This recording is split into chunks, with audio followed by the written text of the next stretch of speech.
Welcome to care for studies. तो आज हम पढ़ने वाले हैं मस्ट डू क्लास 10 साइंस का। और आज जो हम चैप्टर कवर करने वाले हैं वो है chapter number 13 magnetic effects of electric current. तो चलिए स्टार्ट करते हैं। देखो, सबसे पहले यहाँ पे रिवाइज सिलेबस और डिलीटेड पोर्शन दे रखा है, आप ये एक बार देख लीजिएगा। सीधा हम टॉपिक पर चलते हैं। फर्स्ट टॉपिक इसमें दे रखा है मैग्नेट। तो मैग्नेट क्या है? मैग्नेट एक ऐसा सब्सटेंस होता है जो कि आयरन को या आयरन लाइक मेटल या फिर मटेरियल को अट्रैक्ट करती है। तो मैग्नेट जनरली आयरन को, निकल को और कोबाल्ट को, है ना, इनकी जो भी चीज़ें होती हैं इन्हें क्या करती है, अपनी तरफ अट्रैक्ट करती है। मैग्नेट के दो पोल्स होते हैं, नॉर्थ और साउथ, है ना, जैसे आप देख भी पा रहे हो, north pole, south pole. Like poles repel each other while unlike poles attract each other. तो लाइक पोल मतलब क्या होता है? एक जैसे पोल, वो क्या करते हैं, एक दूसरे को रिपेल करेंगे, जैसे आप यहाँ देख रहे हो रिपल्शन हो रहा है ना। देखो, साउथ साउथ एक साथ हैं, अगर क्या है, ये एक जैसे पोल्स हैं तो एक दूसरे से दूर जा रहे हैं, रिपल्शन हो रहा है। या अगर दो नॉर्थ को हम पास ले आएंगे तब भी क्या होगा, रिपल्शन हो जाएगा। यहीं अगर हम दो अलग अलग पोल्स को, अनलाइक पोल्स को एक एक साथ लाएंगे तो क्या होगा, ये आपस में अट्रैक्ट हो जाएंगे, चिपक जाएंगे, है ना। Next, magnetic field. The area around a magnet in which the force of magnet can be detected is called its magnetic field। तो मैग्नेटिक फील्ड क्या होती है? वो पूरा एरिया एक मैग्नेट के अराउंड, एक मैग्नेट के चारों तरफ वो एरिया जहाँ पर हम मैग्नेट का जो पुल है, मैग्नेटिक पुल या मैग्नेटिक फोर्स जहाँ हम एक्सपीरियंस कर सकते हैं, डिटेक्ट कर सकते हैं, वही क्या होता है, वो पूरा एरिया कहलाता है मैग्नेटिक फील्ड। जैसे कि आप यहाँ देख पा रहे हो, ये जो डायग्राम है, ये पूरा ये मैग्नेटिक फील्ड यहाँ पर दे रखी है ना। प्रॉपर्टीज़ पढ़ लेते हैं मैग्नेटिक फील्ड लाइंस की। ये देखो, ये जो लाइंस ड्रॉ कर रखी हैं, ये क्या है, मैग्नेटिक फील्ड लाइंस हैं। पहला, मैग्नेटिक फील्ड लाइंस क्या होती हैं? इमेजिनरी लाइंस होती हैं, है ना। ये हमने ये जो ड्रॉ करी है इमेजिनरी लाइन है, ये सही में ऐसी दिखती नहीं है हमें। Next, magnetic field lines form closed curves. तो आप देख रहे हो ये क्लोज कर्व है ना, ये जो कर्व है ये क्लोज हो रहे हैं, ऐसा नहीं है, ओपन कर्व नहीं है ये, है ना। यहाँ से जा रही है, यहाँ आ रही है और ये अंदर फिर वापस आ रही है, तो क्लोज कर्व है ना ये पूरा। Next, direction of magnetic field lines, बहुत इंपॉर्टेंट है ये। डायरेक्शन आउटसाइड द मैग्नेट क्या होती है? नॉर्थ से साउथ। आप देख रहे हो मैग्नेट के बाहर नॉर्थ से जा रही हैं ये लाइंस, है ना, नॉर्थ से जा रही हैं और साउथ में जाके मिल रही हैं, है ना। और अगर मैं अंदर की बात करूं, मैग्नेटिक फील्ड जो है अंदर की तरफ देखो, अंदर देखो, यहाँ से वहाँ वापस आ रही हैं, है ना, यहाँ नॉर्थ से वो साउथ से नॉर्थ ट्रैवल कर रही हैं इनसाइड द मैग्नेट, है ना। तो याद रखोगे, outside the magnet it's north to south and inside the magnet it is south to north, है ना। ये आप हमेशा ध्यान रखोगे। Fourth point, magnetic field lines are stronger at poles where they are crowded. तो बाहर देखो, यहाँ पे ये देखो बहुत ज़्यादा क्राउडेड है ना, बहुत सारी मैग्नेटिक फील्ड लाइंस है ये। और कहाँ पर है ज़्यादा? देखो, पोल्स पर है, नॉर्थ पोल और साउथ पोल के पास में बहुत ज़्यादा क्राउडिंग है ना, क्राउडिंग है मैग्नेटिक फील्ड लाइंस की। तो इसीलिए क्या है, ये यहाँ पर जो फील्ड लाइंस है वो बहुत ज़्यादा स्ट्रॉन्ग होती हैं। नेक्स्ट, और देखो बोल्ड में भी दे रखा है क्योंकि बहुत इंपॉर्टेंट है और रीज़न भी आता है। Two magnetic field lines intersect each other. दो मैग्नेटिक लाइंस एक दूसरे को नहीं काटती, इंटरसेक्ट नहीं करती, है ना, एक पॉइंट पे ये मीट नहीं करती हैं। If they do then it would mean that the point of intersection that it would mean that at the point of intersection, या एट लिख लीजिएगा, at the point of intersection there are two direction of magnetic field which is not possible. तो इसका मतलब है, जहाँ पर ये मीट कर रही होंगी, मान लीजिए दो मैग्नेटिक फील्ड यहाँ पर अगर मीट कर रही हैं, तो इसका मतलब है कि इस पॉइंट पर मैग्नेटिक फील्ड की दो डायरेक्शन है और दो डायरेक्शन एक मैग्नेटिक फील्ड की पॉसिबल नहीं है। तो इसलिए ये जो सिनेरियो है ये पॉसिबल नहीं है और दो मैग्नेटिक फील्ड लाइन आपस में इंटरसेक्ट नहीं करती, ठीक है ना। देखो, नेक्स्ट क्वेश्चन पर आते हैं। Right any three properties of magnetic field line. तो यहाँ आंसर नंबर 1 है ये, ठीक है ना। 5 प्रॉपर्टी दी हैं, आप क्या लिखोगे? Any three. एनी थ्री में मेरा सजेशन यही है, आप ये थर्ड से लेकर 5th तक लिखिएगा, ये ज़्यादा इंपॉर्टेंट है, ठीक है ना। Next, define magnetic field lines.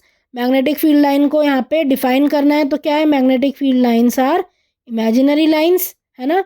Y do two magnetic field lines not intersect? तो इसका आंसर क्या है, ये रहा पॉइंट नंबर 5 है ना, आंसर नंबर 2। ठीक है ना, ये भी आंसर नंबर 2 है और ये इतना यहाँ से यहाँ तक भी आंसर नंबर 2 है। नेक्स्ट पर आते हैं, magnetic field lines around a current carrying straight conductor और सर्कुलर लूप। तो देखो सबसे पहले तो अगर हमारे पास इस तरह से एक स्ट्रेट कंडक्टर है, आपको अगर उसमें मैग्नेटिक फील्ड लाइंस निकालनी है, एक सर्कुलर लूप है इनफैक्ट, उसमें भी अगर आपको मैग्नेटिक फील्ड लाइंस की डायरेक्शन निकालनी है तो आप क्या यूज़ करोगे, राइट हैंड थंब रूल का वहाँ पे इस्तेमाल होता है। ठीक है ना, तो पॉइंट वाइज एक बार पढ़ लेते हैं। जो मैग्नेटिक फील्ड लाइंस है, it can be represented by concentric circle at every point, है ना। स्ट्रेट कंडक्टर या फिर जो सर्कुलर लूप है वहाँ पर जो मैग्नेटिक फील्ड लाइन है वो कंसेंट्रिक सर्कल के फॉर्म में होती हैं। जैसे मान लीजिए ये एक स्ट्रेट कंडक्टर है, तो इसके चारों तरफ देखो ये इस तरह से मैग्नेटिक फील्ड लाइन इस तरह कंसेंट्रिक सर्कल में रिप्रेजेंट करोगे आप, और साथ में क्या लिखोगे, इसकी डायरेक्शन लिखोगे। डायरेक्शन भी अभी राइट हैंड थंब रूल का इस्तेमाल करके हम यहाँ पे लिख सकते हैं। ठीक है ना, देखो तो डायरेक्शन अगर मुझे यहाँ निकालनी है, क्या करूँगी मैं, राइट हैंड थंब रूल का इस्तेमाल करूँगी। सो क्या कहता है ये thumb rule, imagine that you are holding a current carrying conductor in your right hand. If the thumb is pointing towards the direction of current, then finger wrapped around the conductor gives the direction of magnetic field. तो आप क्या करो, आप imagine करो कि आपने ये current carrying conductor अपने सीधे हाथ में पकड़ रखा है, फिर आप अपना थंब ओपन करो, है ना, थंब ओपन आप करो करंट की डायरेक्शन में। जैसे अब इस वाले केस में यहाँ पे ऊपर की तरफ मैंने कहा कि करंट जा रहा है ना, तो ऊपर की तरफ आप अपना थंब ओपन करो। अब आपकी जो फिंगर्स हैं वो जिस डायरेक्शन में रैप हो रही होंगी, आप क्या कहोगे, आप कहोगे वही मैग्नेटिक फील्ड लाइन की डायरेक्शन है, मतलब वही मैग्नेटिक फील्ड की डायरेक्शन है। तो इस केस में जो मैंने यहाँ बनाया है, यहाँ पे डायरेक्शन होगी एंटी क्लॉकवाइज। आप रैप करके देखिएगा, है ना, ये होंगी एंटी क्लॉकवाइज, है ना, एंटी क्लॉकवाइज।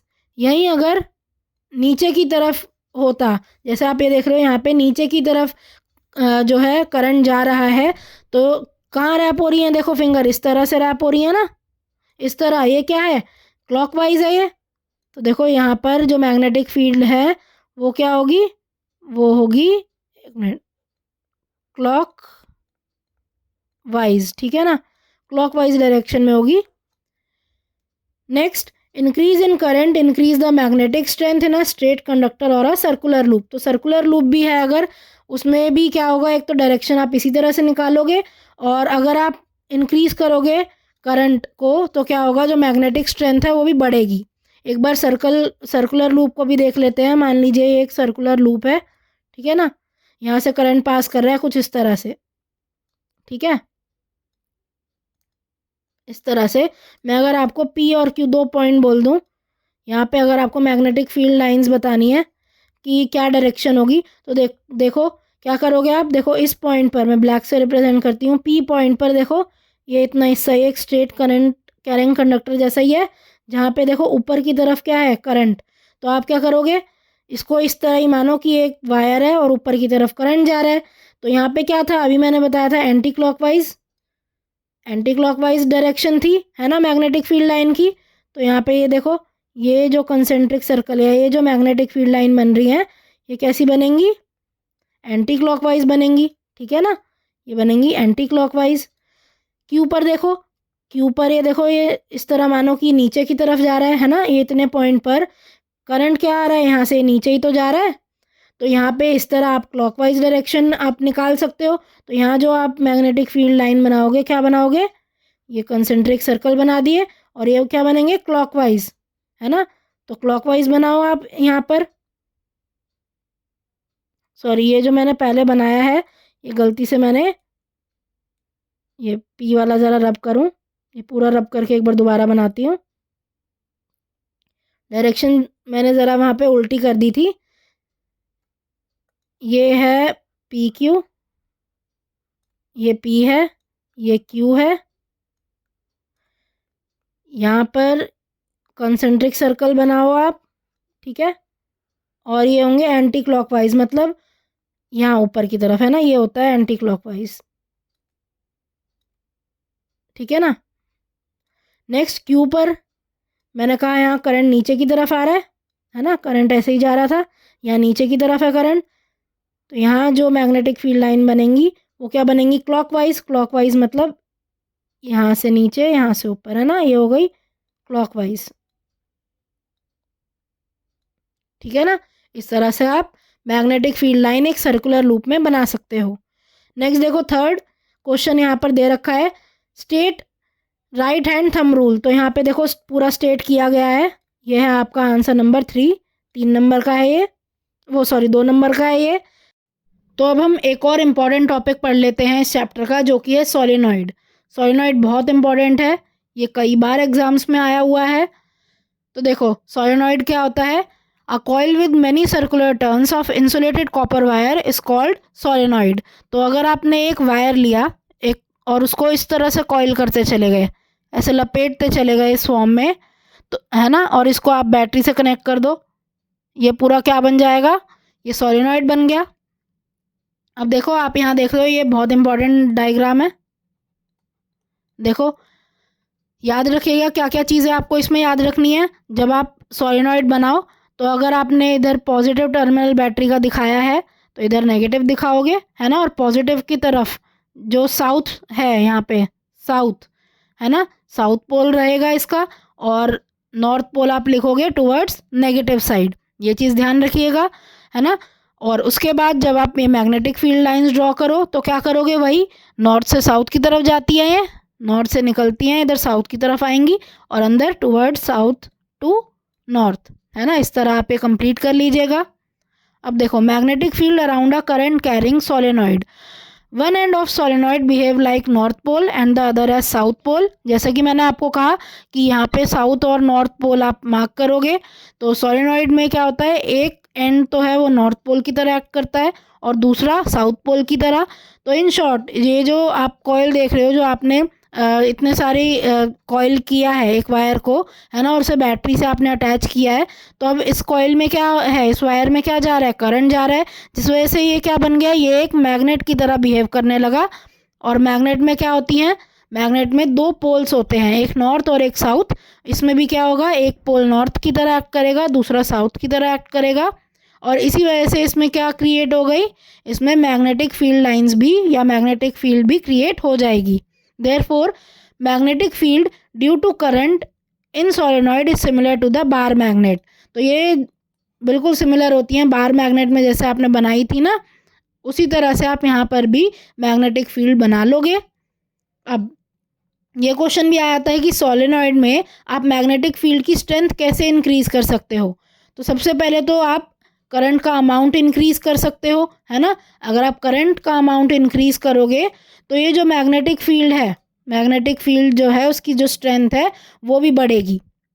नेक्स्ट, अगर आप नंबर ऑफ टर्न्स बढ़ा दो, मतलब ये जो कॉइलिंग है आप ये बढ़ा दो, जैसे पहले आपने सिर्फ 2 इस तरह से कॉइल कर रखा था, है ना, बाद में आप क्या कर दो, इसको बढ़ा दो, तो क्या होगा, ये नंबर ऑफ टर्न्स बढ़ाने से जो मैग्नेटिक फील्ड लाइंस है या जो मैग्नेटिक फील्ड की स्ट्रेंथ है वो बढ़ जाती है। एंड में देखो यहाँ पे एक यूज दे रखा है, solenoid can be use to magnetize material like soft iron. तो क्या होता है, ये जो सोलेनॉइड है वो मैग्नेटाइज करने के भी काम आता है सॉफ्ट आयरन को, है ना। ये कुछ मटेरियल्स हैं जैसे सॉफ्ट आयरन है, उनको मैग्नेटाइज मतलब उनको मैग्नेट में कन्वर्ट करने के काम में आता है। लास्ट देखो, व्हाट इज सोलेनॉइड क्वेश्चन दे रखा है, तो आप यहाँ पे क्या लिखोगे, ऊपर ये दे रखा है ना, ये आपका आंसर हो जाएगा, answer number 4। Next, how can we increase the magnetic field around a solenoid, तो आप ये 2 पॉइंट लिख दोगे, है ना, ये है आपका आंसर। तो ये 1 नंबर की डेफिनेशन है, 2 नंबर का यहाँ पे आपको ये बताना है कि इंक्रीज कैसे कर सकते हो आप मैग्नेटिक फील्ड को। हो गया ये टोटल 3 नंबर का क्वेश्चन। नेक्स्ट देखो, फ्लेमिंग लेफ्ट हैंड रूल दे रखा है यहाँ पे और फ्लेमिंग राइट हैंड रूल दे रखा है यहाँ पर। तो देखो फ्लेमिंग लेफ्ट हैंड रूल क्या कहता है, stretch the thumb, 4 finger and middle finger of the left hand so that they are perpendicular to each other. तो देखो इस तरह अपने लेफ्ट हैंड में आपको आपका थंब, आपकी 4 फिंगर और आपका जो ये मिडल फिंगर है इसे स्ट्रेच इस तरह करना है कि क्या बने, 90 डिग्री पर हो ये आपस में। If four finger indicate the direction of magnetic field, ये फोर फिंगर है, ये मैग्नेटिक फील्ड को रिप्रेजेंट करती है, ठीक है ना। जो आपकी जो मिडल फिंगर है वो करंट को रिप्रेजेंट करती है, तो जो थंब होगा वो आपको क्या बताएगा, ये आपको बताएगा मोशन ऑफ फोर्स, ठीक है ना। फोर्स की डायरेक्शन आपको बताएगा कि भाई फोर्स किस डायरेक्शन में होगा, ठीक है ना। तो आप इसे किस तरह याद कर सकते हो, फादर मदर चिल्ड्रन। मदर से क्या हो गया, मैग्नेटिक फील्ड, है ना, ये हो गया मैग्नेटिक फील्ड। सी से हो गया करंट, है ना, और एफ से हो गया फोर्स। तो फादर मदर चिल्ड्रन, ठीक है ना, इस तरह याद कर सकते हो आप।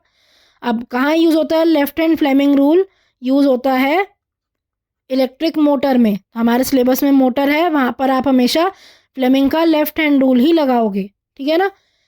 नेक्स्ट देखो फ्लेमिंग राइट हैंड रूल। इसमें क्या करना है, आपको अपना सीधा हाथ स्ट्रेच करना है, ठीक है ना, और अपना थंब, फोर फिंगर और मिडिल फिंगर को इस तरह से अरेंज करना है कि वो क्या हो, आपस में परपेंडिकुलर हो, 90 डिग्री पर हो। अब यहाँ पे देखो जो फोर फिंगर है वो क्या बताता है, डायरेक्शन ऑफ मैग्नेटिक फील्ड। ये देखो ये मैग्नेटिक फील्ड की डायरेक्शन बताता है, वही पहले भी फोर फिंगर मैग्नेटिक फील्ड ही बता रहा था। जो थंब है वो आपको बताता है डायरेक्शन ऑफ मोशन, मतलब अब थंब वही बता रहा है, फोर्स ही बता रहा है ना, ये बता रहा है फोर्स। अब इन दो चीज़ों से लास्ट में आप यहाँ क्या निकालते हो कि करंट की क्या डायरेक्शन है, जो कि आपको क्या बताती है, आपकी मिडिल फिंगर बताती है करंट की डायरेक्शन, ठीक है। पहले में हम क्या करते हैं, फील्ड और करंट की मदद से फोर्स की डायरेक्शन निकालते हैं, मोशन की डायरेक्शन निकालते हैं। और जब हम Fleming right hand rule use करते हैं तो हम मैग्नेटिक फील्ड और फोर्स की जो मतलब मोशन की जो डायरेक्शन है उसकी मदद से हम इंड्यूस्ड करंट की डायरेक्शन निकालते हैं, ठीक है ना। और ये यूज़ होता है कहाँ, जब हम जनरेटर का जब जनरेटर आता है ना यूज़ में, तो वहाँ पे हम Fleming right hand rule use करते हैं। फ़िलहाल आपके में जनरेटर नहीं आ रहा, ठीक है ना। नेक्स्ट आपको देखो क्वेश्चन दे रखे हैं, state Fleming left hand rule, 2 number का ये, तो आप यहाँ पे स्टेट कर दोगे, ठीक है ना, ये पूरा ही स्टेट करोगे आप, ठीक है ना। ये है आंसर नंबर 5 और ये पूरा आप एक्सप्लेन करोगे आंसर नंबर 6 में, जहाँ आपको फ्लेमिंग राइट हैंड रूल पूछा गया है, ठीक है। तो अब इलेक्ट्रिक मोटर पर आते हैं। इलेक्ट्रिक मोटर क्या है, ये एक ऐसा डिवाइस है जो कि इलेक्ट्रिकल एनर्जी को मैकेनिकल एनर्जी में कन्वर्ट करता है। तो ये एग्ज़ाम में आ सकता है कि बताओ एनर्जी ट्रांसफॉर्मेशन किस तरह से होती है एक इलेक्ट्रिक मोटर में। नेक्स्ट आ जाते हैं प्रिंसिपल के ऊपर। तो ये वर्क करती है magnetic effect of electric current के प्रिंसिपल पर। और होता क्या है यहाँ पे, जब हम करंट पास कराते हैं एक रेक्टेंगुलर कॉइल से, और वो रेक्टेंगुलर कॉइल मैग्नेटिक फील्ड के बीच में अगर रखी होती है, तो उस कॉइल के ऊपर एक फोर्स एक्सपीरियंस, वो जो कॉइल है वो एक फ़ोर्स एक्सपीरियंस करती है, और उस फोर्स की वजह से वो घूमने लगती है, वो रोटेट करने लगती है। और जो रोटेशन की डायरेक्शन है, मतलब जो फोर्स की डायरेक्शन है, वो हमें पता चलती है फ्लेमिंग लेफ्ट हैंड रूल से। तो देखो जैसे यहाँ पर ये एक कॉइल है ABCD, ये एक रेक्टेंगुलर कॉइल है। अब इसको हमने क्या किया है, इसको हमने एक मैग्नेट के बीच में प्लेस किया है, ये रहा नॉर्थ, ये है साउथ, है ना, मैग्नेट के हमने बीच में इसको प्लेस कर दिया है। और क्या किया है, हमने यहाँ पर इसको प्रॉपरली यहाँ कंप्लीट कर दिया है सर्किट, सच दैट यहाँ ये देखो ये बैटरी है, और यहाँ से क्या होगा, करंट यहाँ से इंड्यूस होगा, है ना।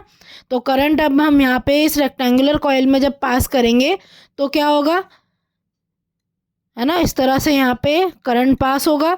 इसकी वजह से अब क्योंकि ये मैग्नेटिक फील्ड के बीच में है, तो ये जो कॉइल है इसके ऊपर फोर्स लगेगा, और वो जो फोर्स की डायरेक्शन है वो हमें पता चलेगी किससे, फ्लेमिंग लेफ्ट हैंड रूल से।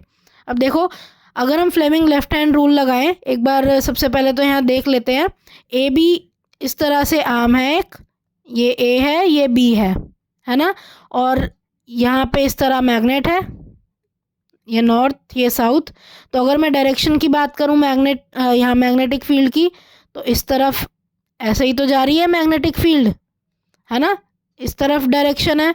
जो करंट है इस वाले उसमें देखो, इस वाले आर्म में, AB आर्म में ऊपर की तरफ करंट जा रहा है ना, तो करंट की डायरेक्शन है ऊपर की तरफ, मैग्नेटिक फील्ड की डायरेक्शन है, मैग्नेटिक फील्ड की डायरेक्शन है लेफ़्ट टू राइट।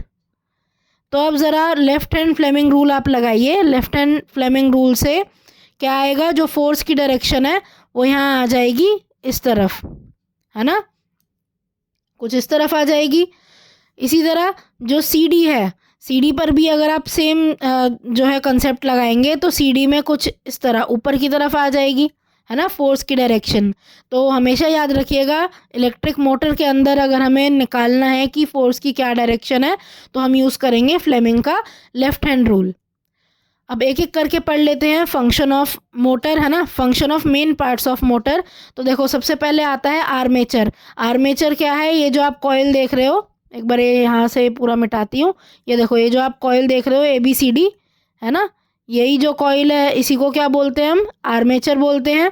इसको हमने क्या किया है, it is placed perpendicular to the magnetic field. आप देख रहे हो मैग्नेटिक फील्ड इस डायरेक्शन में है, अगर, है ना, इस डायरेक्शन में है तो हमने क्या किया, ऐसे परपेंडिकुलर प्लेस किया है ना, 90 डिग्री का एंगल बनाते हुए हमने इसे प्लेस किया है।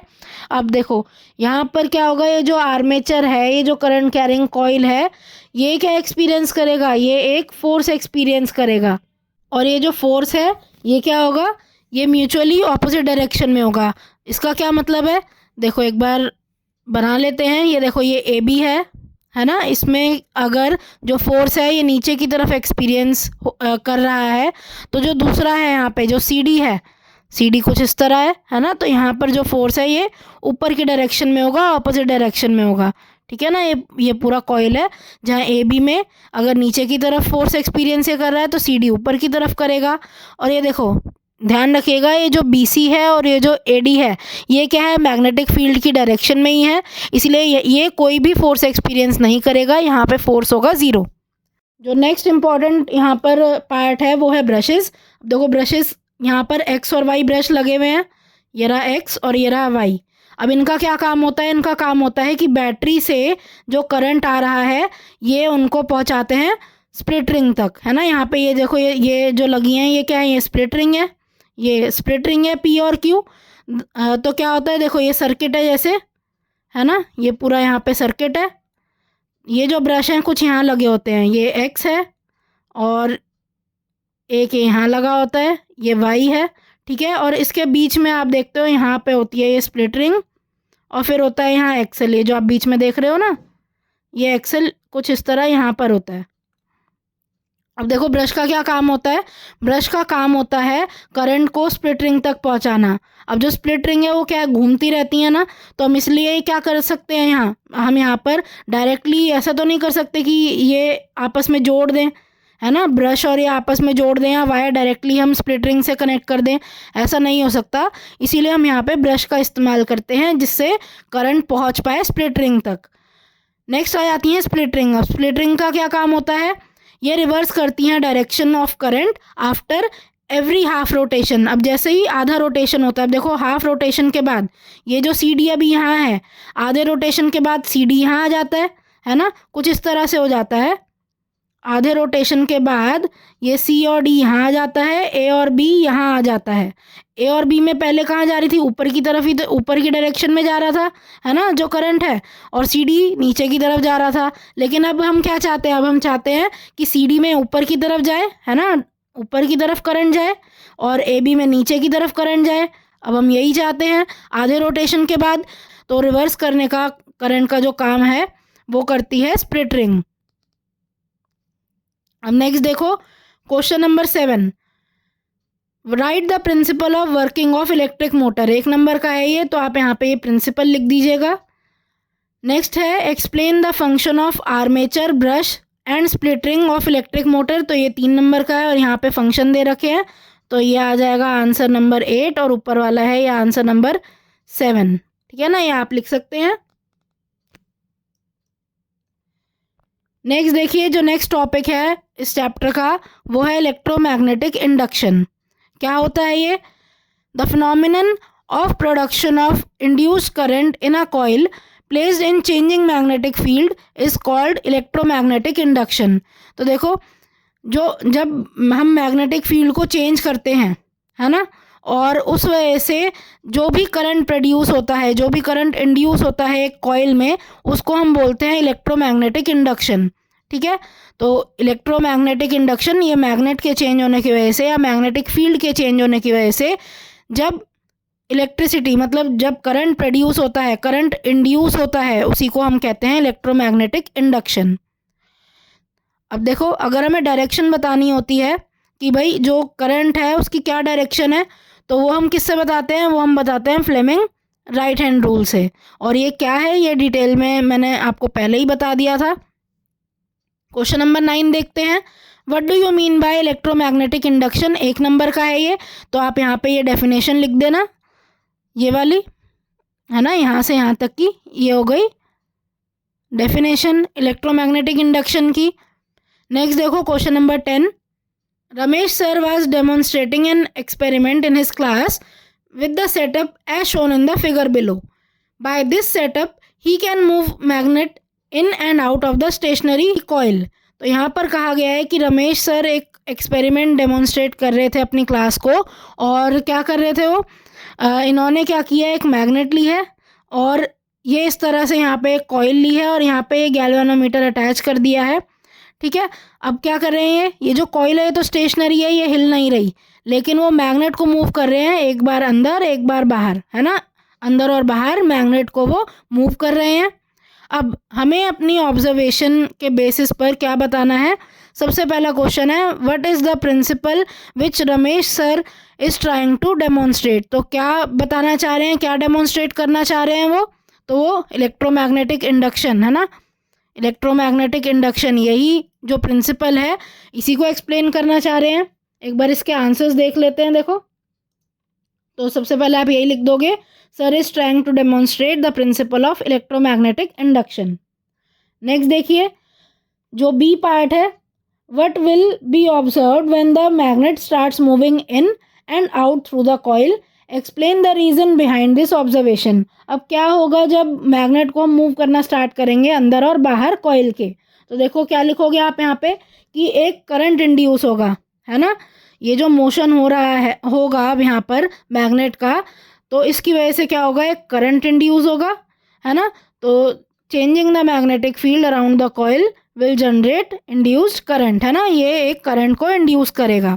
अब आप ये भी ऑब्जर्व करेंगे कि जब आप अंदर की तरफ मैग्नेट को लेकर जाएंगे तो एक तरफ डिफ्लेक्ट करेगा गैल्वेनोमीटर। लेट से फॉर एग्जांपल, आपने जब अंदर की तरफ मैग्नेट मूव करी तो गैल्वेनोमीटर में कुछ राइट साइड पर डिफ्लेक्शन शो हुआ। जब आप बाहर निकालोगे मैग्नेट को तो क्या होगा, दूसरी साइड पर डिफ्लेक्शन आपको दिखेगा। ठीक है ना। सी पार्ट देखते हैं। Consider the situation when the magnet goes in and out of the coil, state 2 changes which would be made to increase the deflection in the galvanometer. तो आपको क्या देखना है, आपको एक सिचुएशन कंसिडर करनी है जहाँ पर मैग्नेट को हम अंदर और बाहर कर रहे हैं कॉइल के, है ना। आपको 2 चेंजेस बताने हैं जो आप करोगे to increase the deflection of galvanometer. तो देखो क्या करोगे आप एक तो स्ट्रॉन्ग मैग्नेट यूज़ कर सकते हो, है ना, नंबर 1। और क्या कर सकते हो आप नंबर ऑफ टर्न्स कॉइल के इंक्रीज कर सकते हो, है ना। कॉइल में मान लीजिए पहले इतने टर्न है, बाद में क्या करो, इन टर्न्स का नंबर बढ़ा दो, है ना। तो इससे भी क्या होगा, ये है 2 चेंजेस जो आप कर सकते हो जिससे जो डिफ्लेक्शन है गैल्वेनोमीटर का वो बढ़ जाए। अब देखो सी में आपको जब भी केस स्टडी बेस्ड क्वेश्चन आएगा तो जो सिर्फ सी पार्ट है वो आपको ऑप्शनल आएगा, है ना। तो यहाँ पे भी देखो सी का एक ऑप्शनल क्वेश्चन दे रखा है, is there any change in the observation in the galvanometer when the magnet moves in and out of the stationary coil, justify your answer.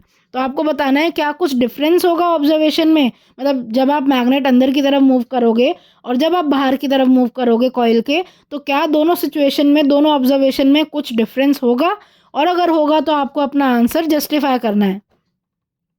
देखो आप यहाँ लिख दोगे, when the magnet moves into the coil the ammeter और the galvanometer shows a momentary deflection towards one side, let say left. मान लीजिए कि एक तरफ गैल्वेनोमीटर में डिफ्लेक्शन आ गया, है ना, लेफ्ट साइड आ गया।